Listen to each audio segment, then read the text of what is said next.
नमस्कार दोस्तों, स्वागत है आपका लॉयर्स एंड जस्टिस पर। ओल्ड पेंशन स्कीम के बारे में आप जानते हैं कि बहुत सारी बैठकें हो चुकी हैं, बहुत सारे मुद्दे उठ चुके हैं और कई बार चुनाव इस पे आंदोलन भी हो चुके हैं। चुनावी मुद्दा भी बना, पर ओल्ड पेंशन के बारे में आखिर सरकार का क्या रुख है, ये एनपीएस और यूपीएस से साफ होता है, कुछ कुछ जाहिर होता है।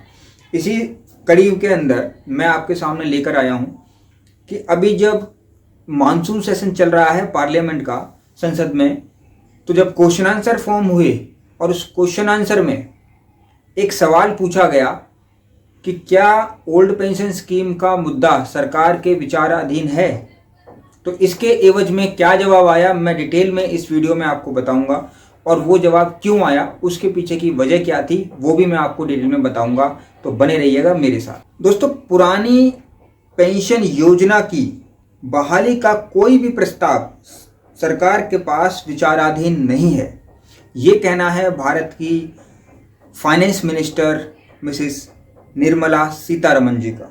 अब ये एक न्यूज़ आर्टिकल है जो द हिंदी न्यूज़पेपर ने भी छापा है और भी न्यूज़पेपर्स ने छापा है, तो मैंने उसी में से आपके लिए ये खबर निकाली।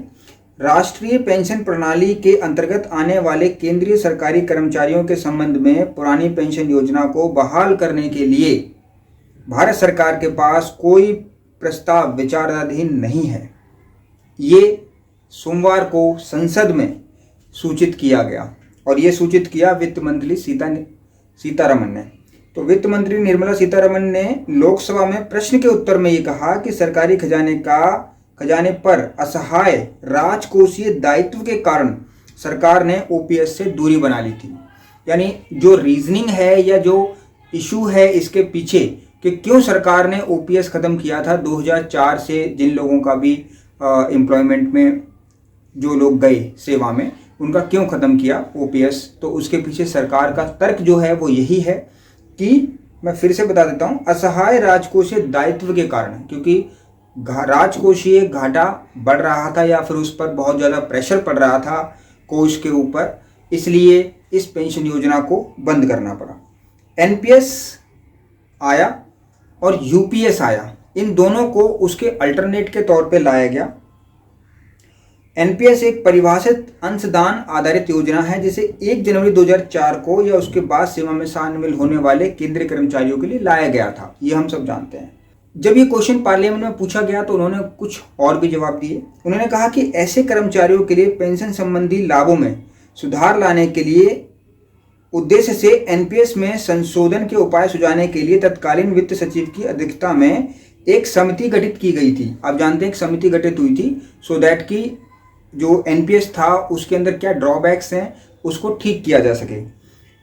फिर उन्होंने क्या कहा कि हितधारकों के साथ समिति के विचार विमर्श के आधार पर एकीकृत पेंशन योजना यूपीएस को एनपीएस के तहत एक विकल्प के रूप में पेश किया गया है, जिसका उद्देश्य एनपीएस के तहत कवर किए गए केंद्र सरकार के कर्मचारियों को सेवानिवृत्ति के बाद परिभाषित लाभ प्रदान करना है।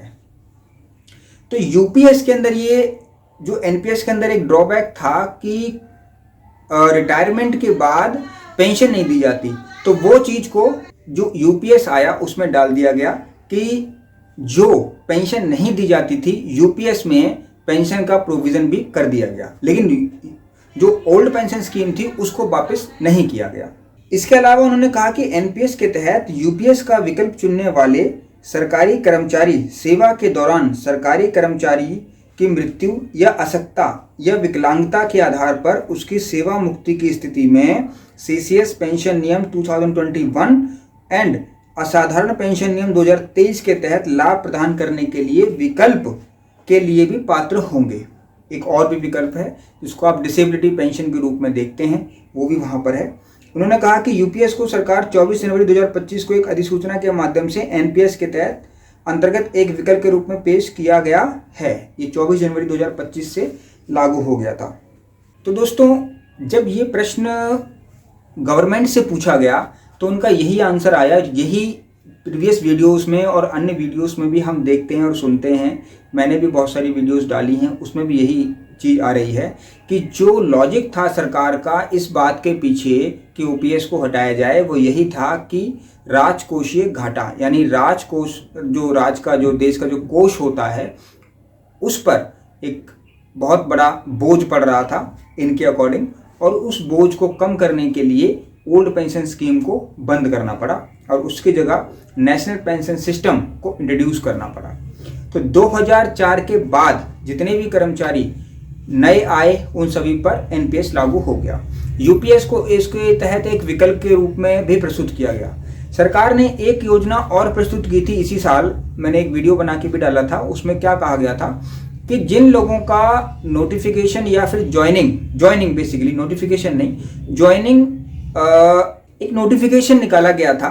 उस नोटिफिकेशन में मैंने उसके लिए वीडियो भी बनाई थी। उसमें ये कहा गया कि जिन लोगों का दिसंबर 2003 तक कंप्लीट प्रोसीजर कंप्लीट हो चुका है और ज्वाइनिंग का प्रोविजन हो चुका है, वो अगर एनपीएस में किसी वजह से आ गए हैं तो वो ओल्ड पेंशन स्कीम में जा सकते हैं। उनको एक विकल्प और तय सीमा के अंदर एप्लीकेशन देने का प्रोविजन रखा गया था और उसके अंदर बहुत सारे लोगों ने वो प्रोविजन ऑप्ट भी किया। अब जो लोग रह गए उनके पास कोर्ट ही ऑप्शन है और तो कुछ नहीं, क्योंकि टाइम पीरियड तो निकल चुका है। लेकिन इस तरीके के प्रोविजंस भी गवर्नमेंट ला रही है सो दैट के जो ओपीएस की कमी है उसको किसी तरीके से पूरा किया जा सके। बट दोस्तों मैं यहाँ ये बताना चाहूँगा कि ओपीएस की कमी एनपीएस या यूपीएस से नहीं हो रही है कंप्लीट। जितने भी सरकारी कर्मचारी हैं या कैफ फोर्सेस के जवान भी हैं, वे सभी ओल्ड पेंशन स्कीम को ही चाहते हैं और जो पुरानी पेंशन व्यवस्था थी उसी को ही वापस लाने की तैयारी करना भी चाहते हैं।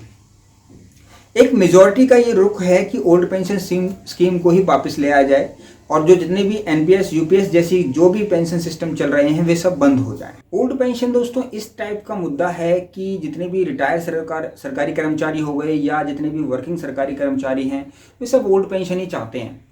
सरकार को भी इस ओर ध्यान देना चाहिए और सरकार ध्यान देती भी है, क्योंकि सरकार ने प्रीवियस अगर देखें, जैसा मैंने अभी बताया कि बहुत सारी समितियां भी गठित की गई और ओल्ड पेंशन की जो डिमांड थी उसके ऊपर देखते हुए जो फाइनेंस मिनिस्टर थे तत्कालीन उस समय पर एक समिति का गठन किया था। उन्होंने ही ये सुझाव दिया था कि किस तरीके से इसके जो ड्रॉबैक्स हैं उसको कम किया जा सकता है। तो इसलिए फिर नेशनल पेंशन सिस्टम को चेंज किया गया और उसकी जगह पर यूनिफाइड पेंशन सिस्टम यानी यूपीएस को इंट्रोड्यूस कर दिया गया।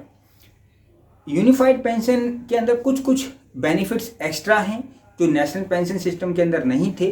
जो सबसे बड़ा ड्रॉबैक नेशनल पेंशन सिस्टम का यही था कि उसमें एक आपको रिटायरमेंट के बाद पेंशन नहीं मिलती थी, जिसकी सख्त ज़रूरत होती है किसी भी सरकारी कर्मचारी को अपना जीवन यापन करने के लिए, क्योंकि उसने अपने जीवन का बहुत बड़ा हिस्सा सर्विस में दिया होता है, इसलिए उसको ये रिक्वायरमेंट होती है और वो उसका राइट भी है। तो इसलिए फिर ओपीएस को लाया गया, ओपीएस के अंदर ही पेंशन का सिस्टम लागू कर दिया गया। अब ओपीएस को भी मंजूर कुछ लोग नहीं करना चाहते या फिर कुछ संगठन जो हैं उसके लिए फिर डिमांड कर रहे हैं कि ओपीएस ही चाहिए। तो ओपीएस की उनकी जो ज़रूरत है वो एकदम वैलिड है और इसीलिए सरकार से बार बार यही गुजारिश की जाती है, लेटर्स भी लिखे जाते हैं कि ओल्ड पेंशन स्कीम को ही लाया जाए। बट दूसरी ओर सरकार का भी अपना एक रुख है कि ओपीएस को क्यों लागू नहीं किया जा रहा है। उनके पास रीज़न है, लॉजिक है, जिससे कि देश की आर्थिक व्यवस्था में कमी आ सकती है क्योंकि राजकोषीय घाटा बढ़ता है। तो इसके अलावा कोई भी और इन्फॉर्मेशन मेरे पास आती है तो मैं आप तक जरूर पहुंचाऊंगा। दोस्तों बने रहिएगा इस चैनल पर, लाइक एंड सब्सक्राइब जरूर कीजिएगा। नमस्कार।